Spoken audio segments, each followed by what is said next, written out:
Baik, terima kasih Pak Moderator. Saya melanjutkan apa yang sudah disampaikan oleh Bapak Badan Pendiri, Dr. Andi Talman Niti Disastro, yang sangat inspiratif. Semakin lebih inspiratif lagi dengan Bapak Ketua Dewan Pembina kita, Profesor Dr. Haryono, MPD, yang selalu setia bersama dengan kita. Saya izin menambahkan beberapa poin yang saya lihat sangat penting sekali. Saya teringat dengan kata-kata yang Bung Karno selalu katakan, selalu sampaikan. Samen bundling van alle revolutionary krachten in the neti. Artinya dibutuhkan satu kekuatan bersama untuk mewujudkan satu cita-cita. Kalau dulu merdeka dalam pengertian formal sebagai sebuah bangsa dan negara, hari ini juga kita mau merdeka, terbebas dari segala keterbelengguan ideologisasi. Saya kira pemikiran tentang summon bundling masih relevan dalam konteks kekinian.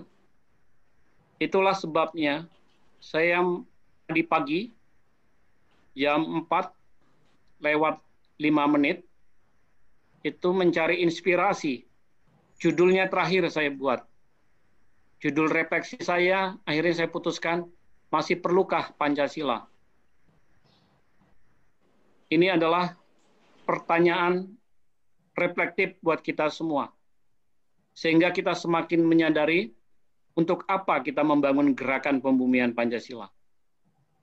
Ini harus kita jernihkan, karena kita murnikan terus-menerus. Dengan demikian, kesejatian akan muncul. Bapak dan Ibu, saudara-saudara sekandung seideologi, kurang lebih 30 jam lagi kita akan menutup tahun 2020. Tentunya sebelum kita membuka tahun 2021, tampaknya menjadi bijaksana sebagai anak bangsa, anak ideologi Bung Karno, kita semua perlu merenungkan secara luas dan mendalam pertanyaan reflektif ini. Apa yang telah kita lalui? Dengan siapa kita melaluinya? Kemana arah kita melaluinya? Mengapa kita harus melaluinya dan bagaimana kita melaluinya? Bapak dan Ibu, saudaraku semuanya, pertanyaan reflektif di atas membantu tiap-tiap pribadi yang hadir maupun yang belum bisa hadir dalam kesempatan ini. Apakah sungguh-sungguh kita sudah menyadari bahwa kita semua sudah lahir atau masih belum lahir? Atau menyadari semua kita lahir dari rahimnya Pertiwi, dari perut bumi Indonesia, bumi Nusantara? Apakah kita semua dibesarkan dan dibimbing dengan ruh dan nilai-nilai luhur Pancasila, atau sebaliknya?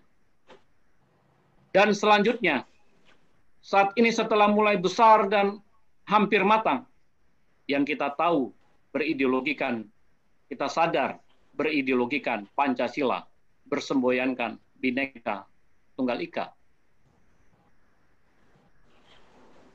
Bapak dan Ibu, para pimpinan, mulai dari pusat sampai daerah, dan seluruh kader-kader, kita sadar, kita tahu, berbagai peristiwa yang kita alami bersama. Mulai dari efek psikologis Pilpres, proses penyusunan RUU Cipta Kerja, pengesahan 5 Oktober 2020 oleh DPR RI, dan kemudian diundangkan pada 2 November 2020 yang lalu. Ditambah dengan pandemi COVID-19 dan efek domino yang diakibatkan oleh pandemi, hingga upaya mengail di air keruh yang disebut sebagai deideologisasi Pancasila oleh kelompok intoleran, kelompok radikalisme, fundamentalisme transnasional, terorisme, dan nekolin yang semakin meluas dan mengakar dalam hampir seluruh spektrum dan segmen kehidupan bangsa Indonesia pada hari ini.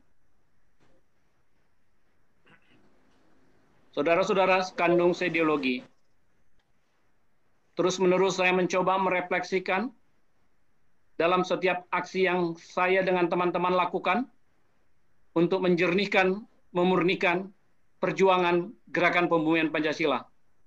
Tadi kita sudah tonton bersama bagaimana perjalanan GPP. Jujur Bapak dan Ibu, belum ada satu lembaga pun yang secara khusus membiayai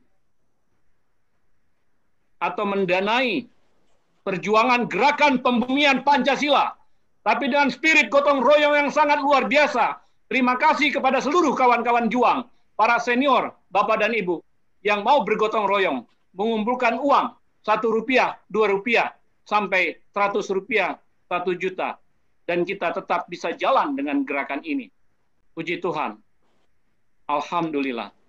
Bapak dan Ibu, saat ini kita memasuki kepemimpinan nasional yang visional dan konstitusional melalui perhelatan pesta demokrasi yang sungguh demokratis. Segala sengketa, pesta rakyat telah mendapat legitimasi yang sangat terukur. Bahwa hukum sebagai manifestasi nilai Pancasila menjadi kebijakan yang menentukan dalam berbangsa bernegara.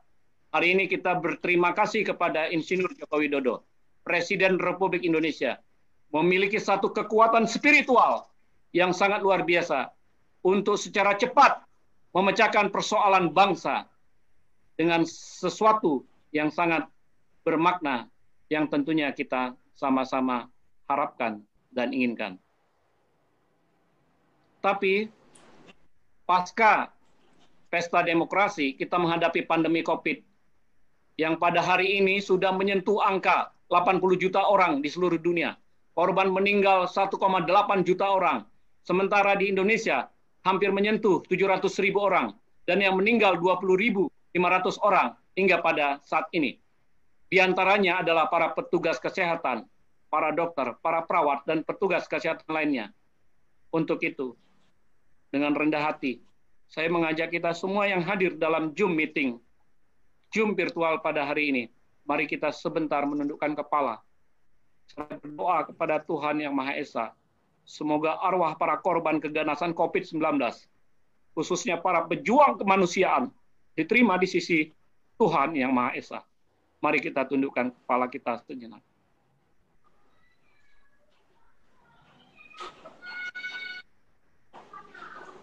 Baik, Bapak dan Ibu, memasuki tahun 2020 yang penuh tantangan, bangsa Indonesia menunjukkan pencapaian hasil optimal dalam usaha menegakkan Trisakti. Apakah benar demikian? Pertanyaan ini masih merupakan pertanyaan reflektif dan evaluatif yang belum selesai. Bahwa negara kita belum berdaulat di bidang politik, belum berdikari di bidang ekonomi, belum berkepribadian sungguh di bidang kebudayaan. Oleh karena itu, refleksi akhir tahun ini diperlukan dalam rangka menyelami, melihat kembali, mengkritisi, mengevaluasi tata kehidupan berbangsa dan bernegara. Dalam sebuah semangat mengisi 75 tahun kemerdekaan Republik Indonesia. Melakukan evaluasi dan sekaligus mendestruksi apa yang perlu didestruksi dan mengkonstruksi apa yang sudah didestruksi. Sehingga dengan demikian memastikan kepemimpinan nasional sungguh-sungguh berfungsi dengan napas nilai Pancasila itu sendiri. Bapak dan Ibu, secara khusus refleksi nasional ini ingin melihat beberapa poin yang sebelumnya tadi sudah saya sampaikan. Yang pertama, situasi kondisi mengawali 2020, pandemi COVID, dan kemudian adanya mutasi COVID yang kita tidak tahu efeknya akan seperti apa. Kemudian di tengah-tengah penanganan kompleksitas permasalahan COVID, ternyata kita menghadapi deideologisasi, seperti intoleransi, radikalisme, fundamentalisme, terorisme, neolib, dan nekolim. Bapak dan Ibu, situasi dan kondisi ini mengingatkan kita bahwa perjuangan merebut dan mempertahankan kemerdekaan seakan-akan dirampas kembali oleh kekuatan penjajah dalam bentuk baru. Hal yang paling ironis dan tidak merasa bersalah, sejumlah para pemangku kepentingan yang mendapat amanah dari rakyat ternyata menambah beban negara lewat korupsi yang merajalela. Ini kelakuan apa ya Bapak Ibu? Lalu kemudian misi utama dalam upaya revolusi mental aparatur negara tampaknya perlu untuk meyakinkan bila dikaitkan dengan RUU HIP yang kontroversial dan Undang-Undang Cipta Kerja seolah tidak memahami Pancasila sebagai dasar negara, ideologi dan spiritualitas bangsa. Ditambah lagi proses keputusan politik RUU Cipta Kerja dan Undang-Undang Cipta Kerja yang syarat dengan konflik dan polemik. Yang walaupun pada akhirnya kita setuju dengan Undang-Undang Cipta Kerja yang tentunya memberikan satu efek positif, efek dominim bangsa dan negara. Yang terakhir, pelanggaran HAM berat. Mari kita berikan pemikiran kepada Presiden Republik Indonesia supaya pelanggaran berat, HAM berat di masa lalu itu bisa dituntaskan secara bijaksana. Oleh karena itu, upaya solutif yang kita berikan supaya pertanyaan di atas masih perlukan Pancasila itu menjadi terjawab, Bapak dan Ibu. Yang pertama, sikap tegas negara dan pemerintah menghadapi bahaya deideologisasi Pancasila. Vaksinasi gratis yang telah dicanangkan sungguh-sungguh harus menyentuh seluruh rakyat Indonesia yang memerlukannya. Penyelesaian kasus korupsi harus menetapkan prinsip tidak tebang pilih. Kemudian, pembatalan RUU HIP merupakan keputusan yang bijaksana, terutama karena kedudukan Pancasila tidak boleh diatur dengan undang-undang. Namun diperlukan strategi pembumian Pancasila secara progresif revolusioner. Dan terakhir, Undang-Undang Cipta Kerja yang sudah kita percaya sebagai kebijaksanaan yang adaptif dan kreatif dalam upaya memecahkan sejumlah problematika bangsa, mari kita dukung dengan mengawal undang-undang dan semua turunannya. Semoga Refleksi Nasional GPP 2020 pada siang sore hari ini mewujudkan program konkret seperti yang disampaikan oleh Bapak Ketua Dewan Pembina dan pendiri tadi. Oleh karena itu, mari kita bergotong royong, mari kita bersama-sama. Dengan demikian, cita-cita revolusi Indonesia yang senantiasa dikumandangkan oleh Soekarno, putra sang Fajar, sang pemimpin besar revolusi Indonesia, Bapak Marxisme Indonesia, penggali Pancasila, proklamator founding father Bapak Pandu Indonesia dan Bapak bangsa. Mari kita bangun masyarakat sosialisme Indonesia tanpa penindasan manusia atas manusia, tanpa penindasan bangsa atas bangsa.